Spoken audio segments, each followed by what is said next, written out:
This is Dr. William Varner from the Masters University, and thankful for the opportunity to share with you.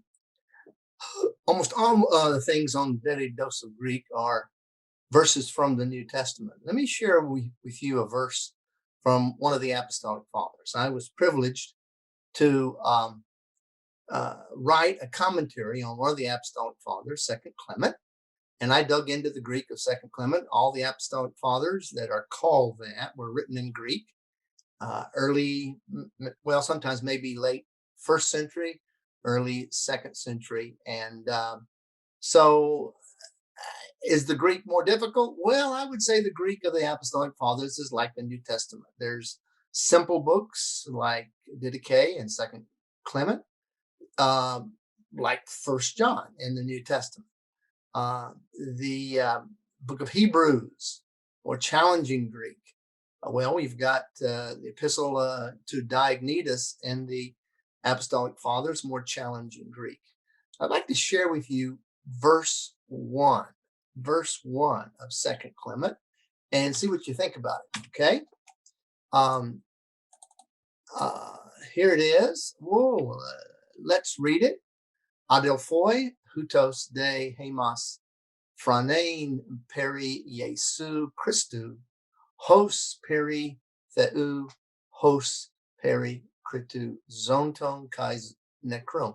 Got a little help down here, but let's read it. Brothers, it is necessary thus for us to think about Jesus Christ as about God, as about the judge of the living and the dead. A little bit about the Greek. You'll notice here what is called the impersonal verb de, which is almost always followed by an infinitive. It's necessary for us to think.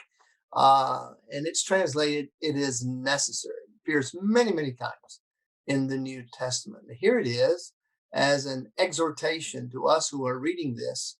It's necessary for us to do something. Actually, even the impersonal verb has a subject, even though it's not usually taught like this. I tell my students an impersonal verb has a subject. What is necessary? For us to think about Jesus Christ is necessary.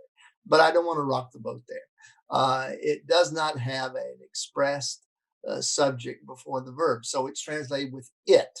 It is necessary for us. Hemos is the accusative subject of the infinitive, and phranein is the present active infinitive, to think.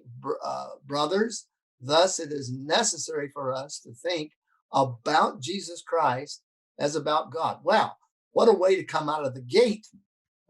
What a way to come out of the gate. If you're wondering about the theological orthodoxy of Second Clement, he doesn't leave any doubt about that. The early believers, both Jewish and Gentile, viewed Jesus as sharing in the divine nature. And that's why these are apostolic fathers, because they agreed with the apostolic doctrine. And here, what we call a high Christology is Jesus. You think about Jesus in the same way you think about God.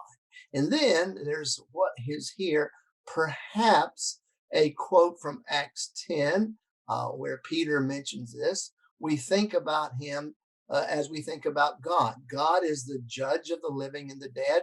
We should think about Jesus in that way. Just a little Greek here. Peri kritou. Kritou is the genitive following peri. But notice these two genitives.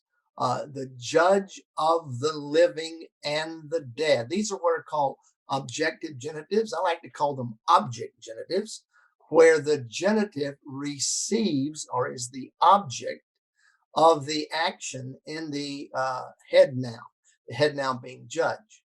We could rephrase it this way. Think about Jesus as about God, as the one who will judge the living and the dead. Same idea.